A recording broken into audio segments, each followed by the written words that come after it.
Os Embaixadores. Capítulo 44. Conversos no Palácio. O Evangelho sempre teve seu maior sucesso entre classes mais baixas. Pouco eram sábios segundo os padrões humanos. Pouco eram poderosos. Pouco eram de nobre nascimento. 1 Coríntios 1, verso 26. Ninguém podia esperar que Paulo, um prisioneiro, pobre e sem amigos, pudesse ganhar a atenção das classes ricas dos cidadãos romanos. Estes, por vontade própria, permitiam que o pecado os mantivessem prisioneiros. Entretanto, muito entre as cansadas e pobres vítimas da opressão desse homem, até mesmo os escravos, ouviram Paulo de boa vontade e, em Cristo, encontravam esperança e paz. A obra do apóstolo começou com os pobres, mas sua influência se espalhou e chegou ao palácio do imperador. Roma era a metrópole do mundo. Os orgulhosos Césares estavam legislando sobre quase todas as nações da terra. O rei e os oficiais ou não conheciam o humilde Nazareno ou odiavam e desprezavam. No entanto, em menos de 2 anos, o evangelho chegou aos corredores do imperador. A palavra de Deus não está presa, disse Paulo em 2 Timóteo 2, verso 9. Anteriormente, o apóstolo havia proclamado publicamente a fé de Cristo com apelos poderosos diante dos sábios da Grécia, reis e governantes. Os governantes arrogantes tremeram como se já estivessem vendo os terrores do dia de Deus. O apóstolo, confinado à sua casa, só podia proclamar a verdade aos que procuravam. Naquele momento, quando a principal porta-voz do Evangelho foi excluído do trabalho público, a verdade teve uma grande vitória.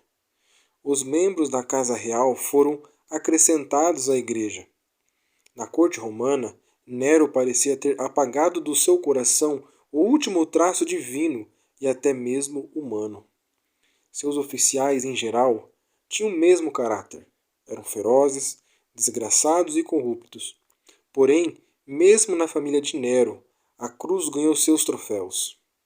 Dos malvados servidores do rei mais terrível, pessoas se converteram e se tornaram filhas de Deus.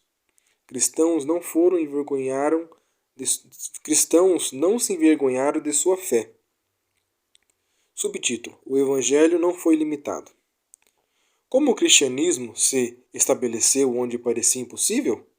Paulo acreditava que sua prisão o ajudou a ter sucesso na casa de Nero. Ele assegurou aos filipenses: Quero que saibam, irmãos, que aquilo que me aconteceu tem, ao contrário, servido para o progresso do Evangelho. Filipenses capítulo 1, verso 12. Quando as igrejas cristãs souberam que Paulo visitaria Roma, elas aguardaram com ansiedade a vitória do Evangelho naquela cidade. Esse campeão da fé não poderia fazer conversos até mesmo na metrópole do mundo? Paulo tinha ido a Roma como prisioneiro. Como foi grande a decepção deles. As expectativas humanas haviam falhado, mas não os planos de Deus. Como cativo, Paulo quebrou as correntes que mantinham muitas pessoas na escravidão do pecado. Sua alegria durante a longa e injusta prisão, sua coragem e fé, era um sermão constante.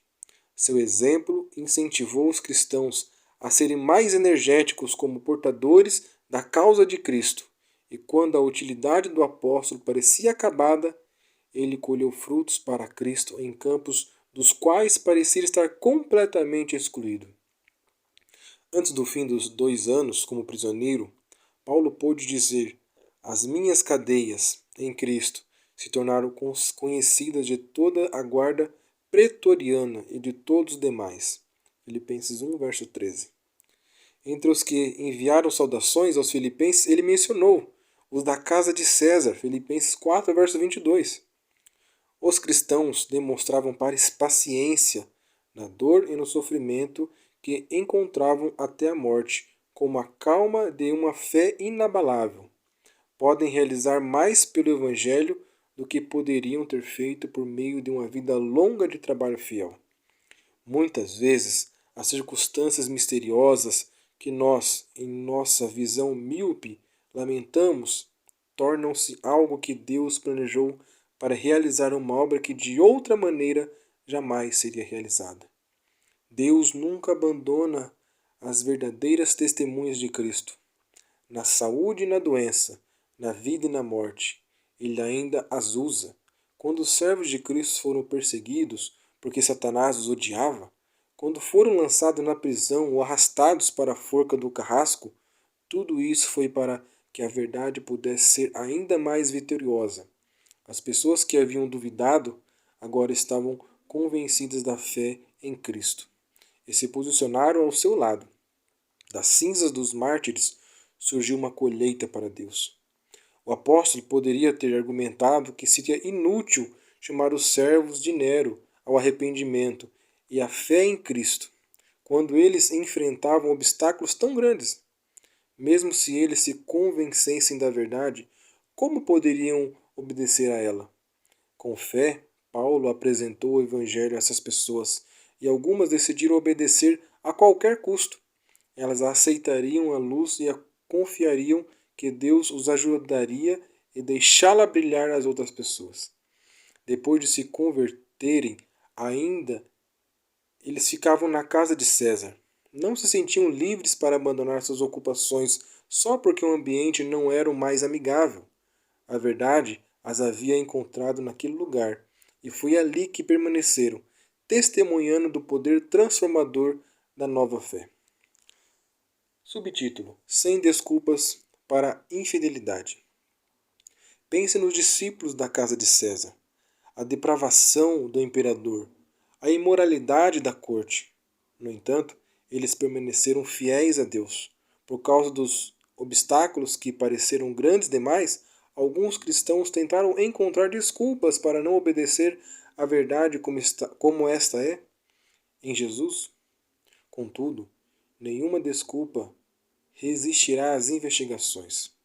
Se pudéssemos encontrar desculpas legítimas, provaríamos que Deus é injusto, que Ele impôs aos seus filhos condições de salvação impossível de cumprir?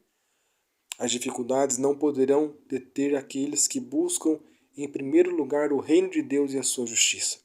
Na força que vem da oração e do estudo da palavra, eles escolherão a virtude e abandonarão o vício.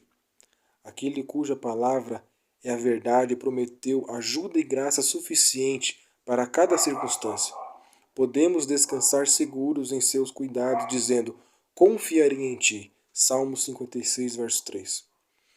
Por seu exemplo, o Salvador mostrou que os cristãos podem permanecer puros em qualquer ambiente, desenvolver o mesmo caráter cristão, não quando estamos livres das dificuldades, mas em meio a elas.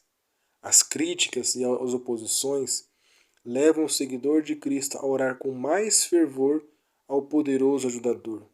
As duras provações desenvolvem paciência, força e uma profunda confiança em Deus.